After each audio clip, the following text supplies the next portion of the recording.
I've covered terrorism for a long time. I spent a lot of time in the war zones overseas. And if I was a betting person, I would bet that the United States is also under threat. And I would bet that we have exposed ourselves and we are, at an imminent national security risk. The Biden administration is funding terrorism in the Middle East. What you've seen with Hamas, the attacks that took place in Israel, those horrific attacks, don't be fooled by their crocodile tears. Don't be fooled by their crocodile tears. Right now, the Biden administration announced that they are going to provide $100 million in humanitarian assistance for the Palestinian people in Gaza and the West Bank.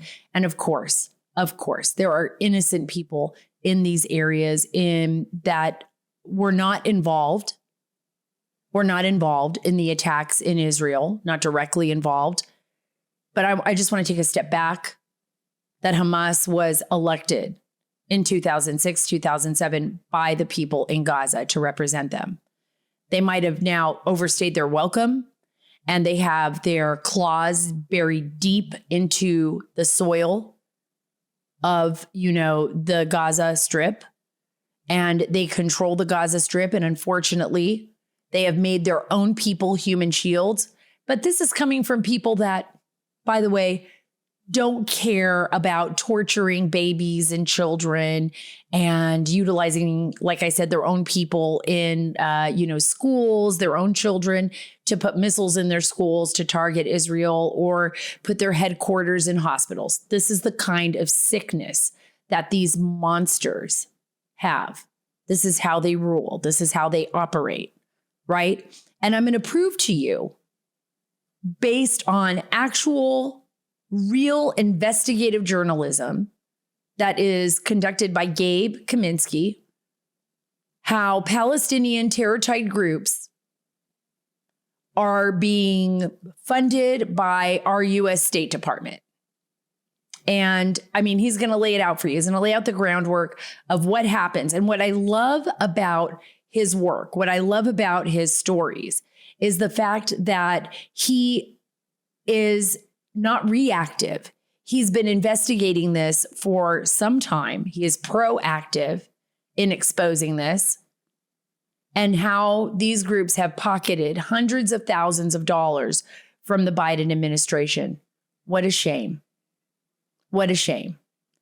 Everybody should know this, because you are being played. We are all being played by these lawmakers. Look, missiles cost money, grenades cost money, ammunition costs money. And Hamas and Hezbollah are taking our taxpayer dollars. Isn't that crazy? Our taxpayer dollars. And utilizing that money to teach hate and anti-Semitism, to make their children hateful, to want to do the most horrific things imaginable. I swear, it's like demons walking on planet Earth, like something beyond human. That is what happened in Israel. Beyond human. I have Gabe Kaminsky on with us today. I think he is one of the top investigative reporters in America, and he is going to open the books, lay it all out, and show you exactly where the money is being spent. Human super beats, folks. We all have a heartfelt reason to support our blood pressure. In fact, more than half the U.S. population would benefit from better blood pressure support. And we know that heart disease is affecting women more than we ever realized. I know that personally because my mother suffered from heart disease, and I lost her way too early, and I miss her every single day. So I want to do everything that I can to be around for my children as long as possible. And part of that is having a great diet. And another part of that is taking human super beats. Yes, paired with a healthy lifestyle, the antioxidants in super beats are clinically shown to be nearly 2 times more effective at promoting normal blood pressure than a healthy lifestyle alone. You got to have a combination of things, right? Supporting healthy blood pressure comes with a big bonus. Super Beets Heart Chews support healthy circulation. So you not only get blood pressure support, but you also get productive heart healthy energy without the crash. Double your potential with Super Beats heart chews. Get a free 30-day supply of Super Beat heart chews at 15% off your first order by going to getsuperbeats.com. That's 15% off your first order and use promo code Sara, S-A-R-A. That's getsuperbeats, BEETS.com, code Sara. I'm very happy to have Gabe Kaminsky on again, an investigative, probably one of the best investigative journalists, I think, out there right now with the Washington Examiner, where I used to work.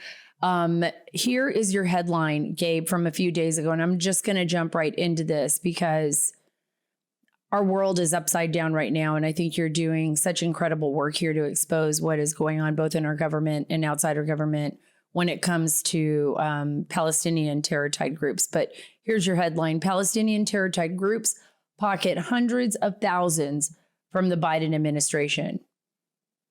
Take us inside that story. Let me know what's going on. I mean, this is no surprise to me. I saw this under the Obama administration as well. I think this is just an extension of the Obama administration. But take us inside your story and how you began to uncover these nuggets that expose what the Biden administration was doing to fund these terror groups. Yeah, Sarah, thanks for having me again.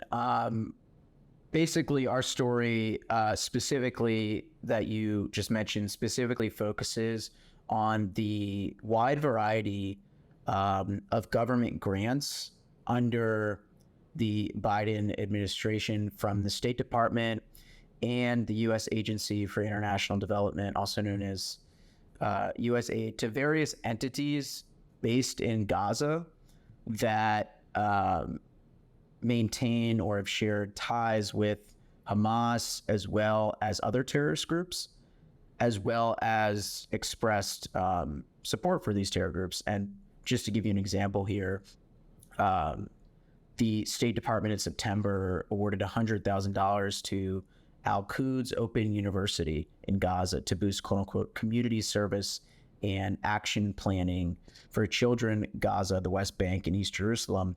That same school, just in the wake of these attacks against Israel, these disgusting, deadly attacks against the Jewish state of Israel, they posted on social media, "Glory and eternity to our righteous martyrs." And that's an entity that is funded by U.S. government tax dollars. So there's a wide variety of grants. We just tried to highlight them, some of the reporting we've done and tying it together. And it definitely comes as there's already concerns from lawmakers and many on the right over the fact that the Biden administration has given hundreds of millions of dollars in aid to Palestinian territories, despite the U.S. government raising concerns that that money could fall into the hands of Hamas. We already saw that the United Nations gave aid recently in quote-unquote humanitarian aid to Gaza, which sounds great. No one wants innocent people to die in Palestinian territories. But what we saw is that Hamas, which controls Gaza, and there's no elections in Gaza, took the aid. So, no, I think this is so incredible because over and over again, we see that the State Department, particularly under Democrats, we saw this under Obama, continues to hold the olive branch out to our adversaries. And when you look at what is happening, particularly with Iran and the amount of money that Iran and support that the Iran sends through IRGC training to Hamas and to Hezbollah, through direct action, planning to Hamas and Hezbollah, this coordinated attack on the Israeli people, on these innocent civilians, is by far the worst, and Israel's been stating this, in the last 50 years since Yom Kippur. And I've been talking to sources inside Israel, as well as Israelis who travel back and forth. And I'm hopefully going to have some government officials on next week. But one of the things that I got, and I'm going to ask you to comment on this, and then we're going to go back to, did the State Department respond to you, and how did they respond when you approached them on this story? But one of the big issues is that I'm hearing is like the Biden administration, even their gesture in Israel under Anthony Blinken and Biden, it felt like crocodile tears. It felt as though the Biden administration was going to Israel to lay down the law, to say this is exactly what's going to happen and this is how it's going to happen. And you as Israel are going to respond that way, or otherwise we are going to withhold. And I think Carolyn Glick did a great job of this on her little podcast that she pushed out. It was a short one, but it was so powerful, saying that, hey, look, you're not going to get any bunker busters from us, buddies, if you decide to enter Gaza or do anything. I mean, it feels as though this administration, and I don't know if you've gotten a straight answer from them yet, anyone in the administration, is very much sided with moving towards, not towards terrorism, I'm not saying that, but moving towards a solution that includes Hamas, that includes these terror organizations in the resolution of whatever is going to come in Israel. And I just don't think that's possible. I think I agree with a lot of Israelis, like, this is not possible when you're dealing with a terrorist organization, and no longer possible when you look at what happened with Gaza and the attack on last Saturday, 2 Saturdays ago. I mean, how is this? Did they respond to you? Did they say why? I mean, obviously, our State Department knows that these are sponsors of terror, Iran, and that these groups are terrorist groups. Why are they giving them money? Yeah, so we've had my interaction with the State Department when I reach out about these grants has been essentially no interaction.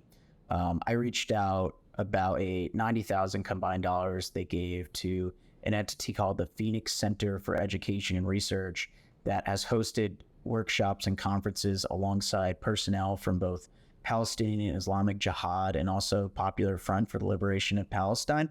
State Department initially, acknowledged receipt of my email, completely stonewalled me since. I mean, for weeks, just stopped responding to me. Congress had written a letter on it and actually talked about it in a hearing, the House Foreign Affairs Committee, but they didn't respond. I think that as far as this administration, Biden has, from a rhetoric perspective, they've expressed support for Israel. I think what could be problematic for the administration moving forward is just demonstrably the fact that, grants that the administration gave out to entities linked to terror, aid to Gaza that has the potential or already has been taken by Hamas. And obviously, we already are seeing the fallout from that $6 billion that was unfrozen from South Korea to Qatar via the State Department, which is, as of right now, there's an agreement reportedly between the U.S. and Qatar as far as it being frozen, but lawmakers are concerned on Capitol Hill that it's not that's a temporary halting. And I don't know if that's your reading as well, but it seems that we don't have necessarily any evidence or fact as matter that aid will unequivocally be taken from them. Will not ever go through. That's right. I think if the United States wants to make a very strong gesture, any aid that was released to Iran that has not actually made it into the Iranian government's hands should now be turned over to Israel, to the state of Israel. I think that would be an amazing gesture of like, and you don't need to say anything to that, but I think we should just turn that money right over to the people that have, suffered the most. And of course, in this horrific attack, I doubt that will happen. What did the administration say about the vetting of these groups before they receive the money? You would think that there would be some vetting here. Like, you know what? We're not going to send money as long as you have missiles stashed away in elementary schools or teachers that are teaching anti-Semitism and hate of the Jewish people. But I don't know if that happened. Yeah, I mean, you'd presume that the federal government would be more properly vetting, or maybe you wouldn't, based on our understanding of how the federal government works, that they should be maybe vetting things more swiftly. But there should be no scenario in which $78,000 go from Biden's federal government to a group called the Community Development and Continuing Education Institute, which sounds like a really serious organization. It's in the West Bank and their board members spoke fondly about the terrorist attacks after Hamas's attack against Israel, and also have taken part in celebrations with personnel from Popular Front for the Liberation of Palestine. So I think things like this, which we've covered, have just raised concerns among the general public and lawmakers as far as the federal government really does have a responsibility from a national security perspective, as far as experts have told us, and I think it's just kind of as fact, to not be enriching or potentially enriching groups that want to murder innocent people and are murdering innocent people. So. Well, yeah, I don't think that is surprising to me. And I'm so glad that you brought all of this to light in your story when a DHS employee, Nejwa Ali, who has documented history of like blatantly anti-Semitic pro-Hamas statements, glorified the terrorist actions in Israel, on her social media. And now Senator Josh Hawley is actually asking for her to be fired. I mean, we should not have people that support terrorism in our government. They can say whatever they want. Go ahead and say it, as long as, I guess, you don't get arrested or you're not committing a crime, but they shouldn't be actually operating in our government and adjudicating people into the United States of America. That shouldn't be. So, I mean, it doesn't surprise me at all. One of the items you dive into in the piece is the $90,000 sent to the Phoenix Center for Research and Field Studies. That's located in Gaza. I had an opportunity. I was just in Israel several months ago at mainly all of the areas which were targeted by Hamas, talking to Israeli defense officials about their security and their security makeup. Tell me a little bit about this $90,000 and this Phoenix Center for Research and Field Studies. Yeah, so Phoenix Center for Research and Field Studies is an entity in Gaza that launched in 2021 at University of Gaza. It has positioned itself as essentially a project of University of Gaza. And again, we know Hamas controls Gaza. But the real problematic thing that we found, and that also a group called NGO Monitor in Israel found, was that Phoenix Center essentially has partnered their workshops and conferences with leaders of Palestinian Islamic Jihad and Popular Front for the Liberation of Palestine. The organization hosts conferences in which, and you can see these pictures are public record, it's literal terrorist groups with this organization talking about issues related to Israel and alleged Palestinian apartheid. And so that's something that Congress has been put on their radar and they're aware of. Tim Burchett, in a recent congressional hearing, had kind of ripped State Department officials over the fact that awards like this would ever go through. I mean, I would note one of the most bizarre things was one of these grants, the Phoenix Center, was $60,000, began in September, and it was to, quote, further promote diversity, equity, inclusion, and accessibility, and, quote, enhance the knowledge and skills of Palestinians in public speaking, storytelling, and digital networking. So I think the two facets of this are, one, people have issues with federal spending already, the fact that we're spending money on DEI initiatives. But the second part is that you're giving money to a group. There's a little bit of ironic thing here. I mean, you're giving money for a DEI initiative to a group that probably would murder gay people and LGBT people very swiftly if they were ever in Gaza or West Bank, because Hamas is the most, I mean, like a terrorist group, they are not very welcoming of people from various backgrounds. That's what blows my mind here. I know it blows my mind because I'm always stunned if I'm even in a protest or anti-Israeli pro-Hamas rally, what I called it, with thousands of people in New York City. And one of the things that I think shocked me is when I saw a group of LGBTQ protesters against Israel and standing up for Palestine, and basically saying they think that there is no two-state solution, that the Palestinians should have the whole piece, and that Israel is committing the genocide. And I'm looking at them saying, have you ever, and I did ask someone, I said, have you ever been to this region? Did you ever go to Gaza and openly talk about being gay? Because that would not work. You would more than likely be killed. I mean, that's what happens in Iran. They hang people, they throw them off of buildings. There are no gay rights in these regions, especially when it comes to extremist terror organizations. So it is quite surprising. I want to ask you a personal question, Gabe, because I think, it's important. I think a lot of us have been dealing with like how to come to terms with all of the news that we're seeing out of that region. I don't know if you've ever had a chance to go to Israel or spend time in Israel. But we're seeing all the news of the babies, of the toddlers, of the teenagers, of the attacks, the elderly. You wrote a little bit about that in your story. How difficult you think as a journalist is it for you, like when you see those stories, I mean, to emotionally kind of come to grips with the kind of horror that the Israeli people faced when Hamas came in so unexpectedly and had full reign for hours to conduct these terrorist attacks?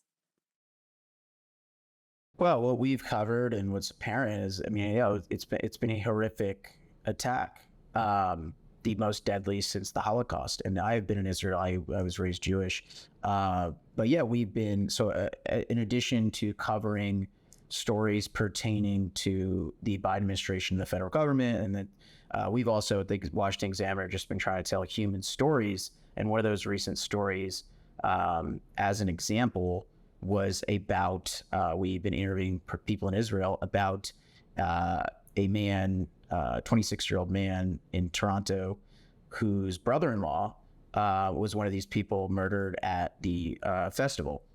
And as an example of what's been happening, what happened at that festival, in order for people to survive, people who passed away at that festival were gunned down or grenaded. Their blood is obviously coming out of their body. In order to stay alive and hide from Hamas, there's a woman who, this is pretty gruesome, but the individual we covered who died, in order to stay alive, a woman covered herself in his blood to fake dead to Hamas. And that is something that was happening a lot at the festival. And other people were also hiding under dead bodies. Dozens of, particularly in this one bomb shelter, I saw a picture that we did not put in our article because we reviewed it, but we did not put in the article, of a few people laying under like 35 dead bodies. So this is what's happening in Israel, and people should be aware of it. And it's unbelievable. It's unbelievable. It's tragic. It's disgusting. It's horrible. Allegiance Gold, thank you so much, Allegiance Gold. Imagine a future where your retirement is protected from the storms of market volatility. And we're seeing that. I mean, look at inflation right now. Look at what's happening in the stock market. Look at the rise in interest rates.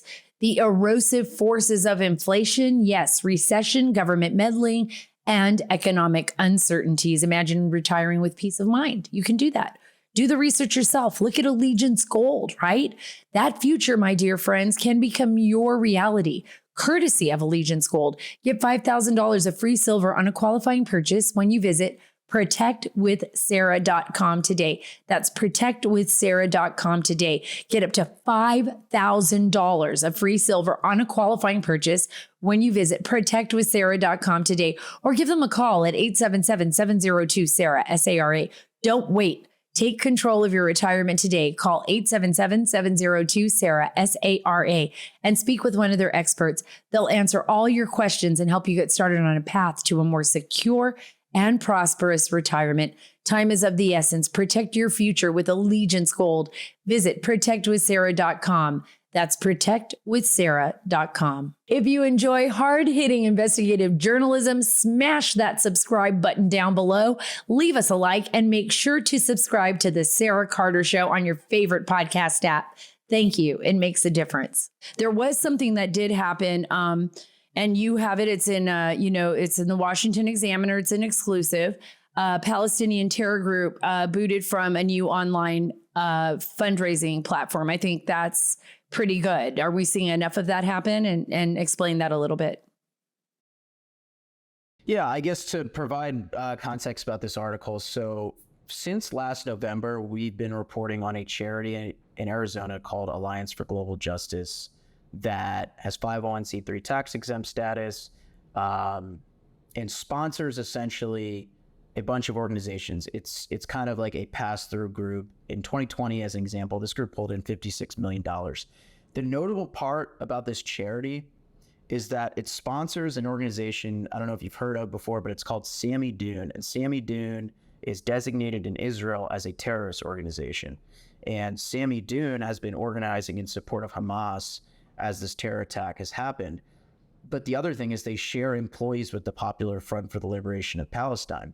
And so a group called Sami Dune, and there's others that are anti-Israel groups under Alliance for Global Justice, is granted immunity on a legal basis from the federal government. So we've been covering this organization for quite some time now, and we've seen this is still a payment processor just dropped them, which has limited their ability to, not limited, crippled their ability to take credit cards online.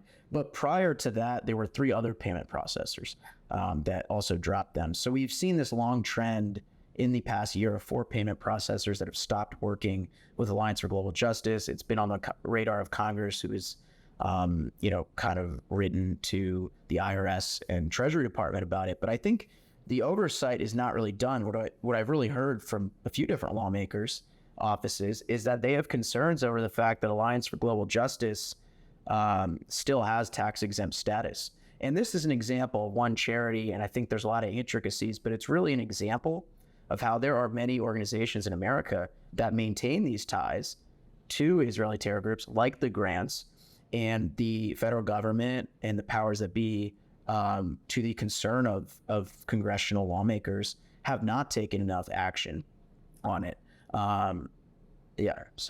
Well, much like CARE, the unindicted co-conspirator, right?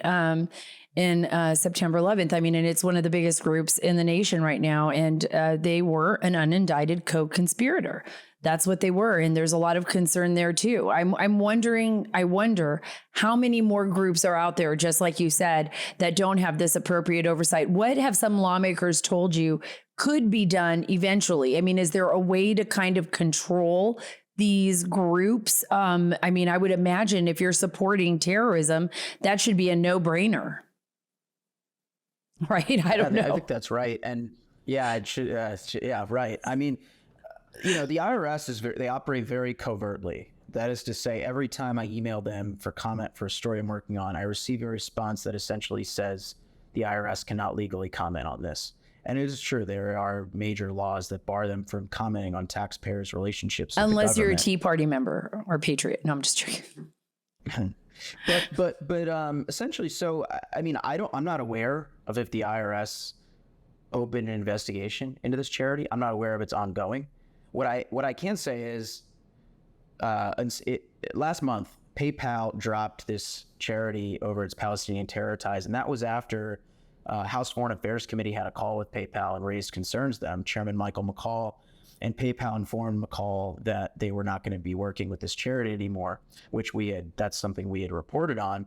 But what I had heard from someone familiar with kind of payment processing world, and we have been able to confirm this, is that in cases in which a payment processor like PayPal drops a charity over concerns, they may have to notify the government about that, and it is quite possible that the State Department and Commerce Department are aware of this and are reviewing it. I'm not saying that's necessarily the case, but all that is to say, lawmakers still want reviews and investigations into groups such as this, and groups like the Phoenix Center, right, that benefit from federal tax dollars while maintaining those ties. And it'll remain to be clear, the extent that Congress can really claw information out of the State Department, because it's quite hard when they don't even reply with an email. You would think that this would be something that the State Department would want to act on immediately, right? In a sane world where nothing is, where everything is right side up, it's not so upside down. I mean, you would think that the State Department would be like, I want a review of all the charities in the United States that are connected to these terror organizations. I want to talk to the FBI. I want the Department of Justice on this, because really we are not out of the woods, Gabe. I mean, this is my thing. I've covered terrorism for a long time. I spent a lot of time in the war zones overseas.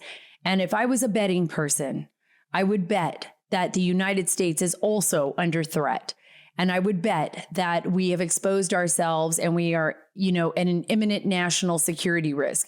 And we're always playing catch up. And the one thing that I love about your reporting is that it is not reactionary. You're on the offensive. You're an investigative journalist that goes on the offensive, that sees the story before it's a story. You were already checking these groups out. You were already conducting an investigation that allows our lawmakers to have the appropriate oversight necessary to protect the American people and our allies. And for that, I congratulate you. You're awesome. Just keep it up. I can't wait to have you back on to do even more, exposés of, what you're investigating. I know that you're busy and you're constantly working.